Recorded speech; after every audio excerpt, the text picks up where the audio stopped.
मैं जयपुर बोल रहा हूं। मेरा इतिहास आज से सदियों पुराना है। जब 17वीं शताब्दी में मुगल अपनी ताकत खोने लगे, तब राजपुताने की आमेर रियासत एक बड़ी शक्ति के रूप में उभर रही थी, जिसका फैलाव मीलों दूर तक था। और आमेर रियासत की राज व्यवस्था का संचालन सुचारू रूप से चलाने के लिए आमेर रियासत की मुझे नई राजधानी बनाने की कल्पना महाराज सवाई जयसिंह द्वितीय ने की थी। मेरी स्थापना विद्याधर भट्टाचार्य नामक एक बंगाली ब्राह्मण ने की थी, जिन्होंने मुझे 9 चौकियों में बसाया था।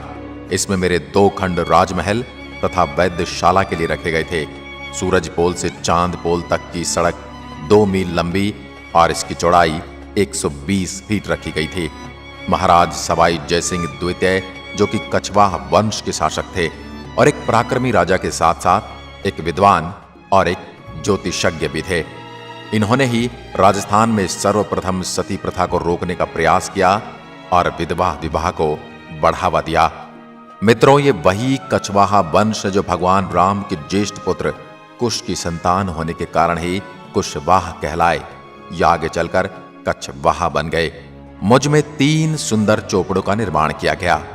महाराज सवाई जयसिंह द्वितीय को मेरी बड़ी चिंता थी, जिसके लिए इन्होंने मेरी चारों तरफ मजबूत परकोटे का निर्माण किया, जिसकी दीवार 24 फुट ऊंची तथा 9 फीट चौड़ी है। मेरे परकोटे पर 7 द्वारों का निर्माण किया गया। नियोजित तरीके से बसाए मुझ में महाराज के महल, ओहदेदारों की हवेली और बाग बगीचे ही नहीं, बल्कि आम नागरिकों के आवास और राजमार्ग भी बनाए गए थे। इसके अलावा मुझ में गलियों का और सड़कों का निर्माण वास्तु के अनुसार और ज्यामितीय तरीके से किया गया था। मेरे प्रेमी कहते हैं कि मेरे सौंदर्य को देखने के लिए एक खास नजर चाहिए। बाजारों से गुजरते हुए मेरी इस बनावट की कल्पना को आत्मसात कर इसे निहारें तो पल भर में इसका सौंदर्य आंखों में प्रकट होने लगता है। लंबी चौड़ी और ऊंची प्राचीर, तीनों ओर फैली पर्वतमालाएं, सीधे सपाट राजमार्ग, गलियां, चौराहे, चौपड़, भव्य राजप्रसाद, मंदिर और हवेली, बाग बगीचे, जलाशय और गुलाबी आभा से सजा हुआ हूं मैं, मानो मैं इंद्रपुरी का आभास देने लगता हूं। वर्ष 1876 में इंग्लैंड की महारानी एलिजाबेथ और प्रिंस ऑफ वेल्स युवराज अल्बर्ट मुझे देखने आने वाले थे। उस समय मेरे महाराज सवाई राम सिंह इनके स्वागत की तैयारियों में जुटे थे। इनके स्वागत के लिए मुझे दुल्हन की तरह सजाया गया था। महाराजा सवाई राम सिंह के मन में सूझा कि क्यों ना पूरे शहर को एक रंग में रंग दिया जाए। फिर उन्होंने उच्च अधिकारियों से इस पर मंत्रणा भी की और मुझको गुलाबी रंग दे दिया गया। उसके बाद से मैं गुलाबी हो गया और बाद में चलकर मुझे गुलाबी नगर कहा गया। 19वीं सदी में मेरा विस्तार शुरू हुआ। तब मेरी जनसंख्या 1,80,000 के आसपास थे। 2001 के आंकड़ों के अनुसार 23,37,319 और 2012 के बाद 30 लाख से ज्यादा हो चुकी है। मेरे मुख्य उद्योगों में धातु, संगमरमर, वस्त्र छपाई, हस्तकला, रत्नमय आभूषण का आयात निर्यात तथा पर्यटन उद्योग शामिल हैं। इसलिए मुझे भारत का पेरिस भी कहा जाता है। मैं 11,117 वर्ग किलोमीटर तक फैला हुआ हूं। मुझ में बसने वाले लोगों में से 75% लोग साक्षर हैं तथा ये अपनी आजीविका चलाने के लिए नौकरी पेशे एवं उद्योग धंधों में काम करते हैं। मेरे यहाँ का ब्लू पॉटरी व्यवसाय विश्व स्तर पर प्रसिद्ध है। आंखों को लुभाने वाले इस पॉटरी को बनाने के लिए बेसाल्ट एवं कोबाल्ट से बनी हुई डाई का इस्तेमाल किया जाता है, जिसमें क्वार्ट्ज के स्टोन पाउडर को मुल्तानी मिट्टी और दूसरी चीजों के साथ मिलाकर इसे मार्केट में चल रही मांग के अनुसार बनाया जाता है। इस डिजाइन को बनाने के लिए मुख्य तौर पर रंगों का इस्तेमाल करके मटकों, छोटे जारों, मिट्टी की बनी हुई प्लेटों इत्यादि पर नक्काशियां की जाती हैं। मेरे अंदर मुख्य रूप से गेहूं, मक्का, ज्वार, बाजरा, सरसों एवं चना की खेती की जाती है। अगर आप मेरी सैर करना चाहते हैं तो दिल्ली से मेरी दूरी सड़क मार्ग से 280 किलोमीटर है। अगर आप वायु मार्ग या रेल मार्ग से आना चाहते हैं तो भी आप आसानी से मुझ तक पहुंच सकते हैं। मैं भारत के टूरिस्ट सर्किट गोल्ड ट्रायंगल का हिस्सा भी हूं। इस गोल्डन ट्रायंगल में दिल्ली, आगरा और मैं भी आता हूं। अगर आप कभी भारत का नक्शा देखेंगे तो आपको ये तीनों एक त्रिभुज के रूप में दिखाई देंगे। इस कारण इन्हें भारत का स्वर्णिम त्रिभुज यानी इंडियन गोल्डन ट्रायंगल कहा जाता है। मेरे अंदर बहुत से पर्यटन स्थल आकर्षण का केंद्र हैं, जिनमें मुख्य रूप से जंतर मंतर, हवा महल, सिटी पैलेस, गोविंद देव जी का मंदिर, श्री लक्ष्मी जगदीश महाराज मंदिर, BM बिड़ला तारामंडल, आमेर का किला, जयगढ़ दुर्ग और जल महल आदि। जयपुर के रौनक भरे बाजारों में दुकानें रंग बिरंगे सामानों से भरी हैं, जिनमें हथकरघा उत्पाद, बहुमूल्य पत्थर, हस्तकला से युक्त वनस्पति रंगों से बने वस्त्र, मीनाकारी आभूषण, पीतल का सजावटी सामान, राजस्थानी चित्रकला के नमूने, नागरा मोजरी जूतियां, ब्लू पॉटरी, हाथी दांत के हस्तशिल्प और सफेद संगमरमर की मूर्तियां आदि शामिल हैं। प्रसिद्ध बाजारों में जोहरी बाजार, बापू बाजार, नेहरू बाजार, चौड़ा रास्ता, त्रिपोलिया बाजार और MI रोड के साथ लगे बाजार हैं। अब मैं आपको एक एक करके मेरे कुछ दर्शनीय स्थलों की सैर करवाऊंगा। सबसे पहले बात करते हैं जंतर मंतर वैद्यशाला की। यह पत्थर से निर्मित वैद्यशाला है। यह जयसिंह की 5 वैद्यशालाओं में सबसे विशाल है। इसके जटिल यंत्र, इसका विन्यास व आकार वैज्ञानिक ढंग से तैयार किया गया है। यह विश्व प्रसिद्ध वैद्यशाला है, जिसे 2010 में यूनेस्को ने विश्व धरोहर की सूची में शामिल किया था। मध्ययुगीन भारत के खगोल विज्ञान की उपलब्धियों का जीवंत उदाहरण है।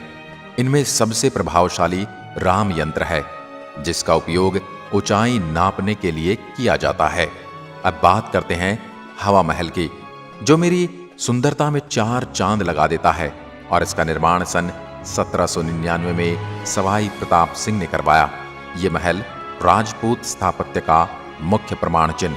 पुरानी नगरी की मुख्य गलियों के साथ साथ यह 5 मंजिला इमारत गुलाबी रंग में अर्ध अष्टभुजाकार और परिकृष्ट छत्तेदार बलुआ पत्थर की खिड़कियों से सुसज्जित है। शाही स्त्रियां मेरा दैनिक जीवन व मेरी गलियों से गुजरने वाले जुलूस देख सकें, इसी उद्देश्य से इमारत की रचना की गई थी। हवा महल में कुल 953 खिड़कियां हैं। इन खिड़कियों से जब हवा एक खिड़की से दूसरी खिड़की में होकर गुजरती है तो ऐसा प्रतीत होता है जैसे पंखा चल रहा है। आपको हवा महल में खड़े होकर शुद्ध और ताजी हवा का पूर्ण एहसास होगा। आपको भी अगर इस एहसास को लेना है तो कभी मेरे अंदर हवा महल में हो आना। अब मैं आपको मुझ में बसे गोविंद देव जी के मंदिर के बारे में बताता हूँ। भगवान श्री कृष्ण को समर्पित यह मंदिर अपने बगीचे के बीच में स्थित है। मंदिर में स्थापित मूर्ति महाराज सवाई जयसिंह द्वितीय वृंदावन से लाए थे। अब मैं अपने आमेर महल के बारे में बताता हूँ।